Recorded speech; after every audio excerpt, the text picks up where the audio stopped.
সেনাবাহিনী ও আনসার ব্যাটালিয়নে চাকুরি দেওয়ার নামে প্রতারণায় জড়িত চক্রের মূল হোতা সহ ৬ সদস্যকে গ্রেফতার করেছে র্যাব-৪।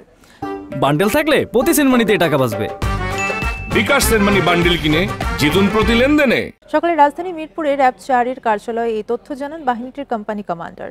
বলেন, চক্রটির মূল হোতা সোহেল নিজেকে মেজর পরিচয়ে চাকরির প্রলোভন দেখিয়ে গ্রামের সহজ সরল লোকদের ফাঁদে ফেলে ভুয়া নিয়োগপত্র দিত। হাতিয়ে নিতেন লাখ লাখ টাকা। ২০১৬ সাল থেকে চক্রটি এমন প্রতারণা করে আসছিল। তারা দেশের বিভিন্ন এলাকায় লোকাল এজেন্টও নিয়োগ দেয়।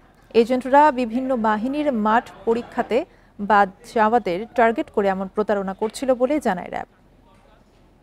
তাদের একটি চাকরি দরকার, বিভিন্ন বাহিনীর সৈনিক, সিপাহী, পুলিশ কনস্টেবল পদে চাকরি দেওয়ার নাম করে তারা তাদের লোকাল এজেন্ট নিয়োগ করে। এই লোকাল এজেন্টদেরকে কিছু কমিশনের মাধ্যমে তারা এই ক্যান্ডিডেটদেরকে ঢাকায় নিয়ে আসে এবং ভুয়া মেডিকেল, ভুয়া মাঠ পরীক্ষা এগুলো করিয়ে তারা ভুয়া মনোনয়ন নিয়োগপত্র এই ক্যান্ডিডেটদেরকে তারা প্রদান করে।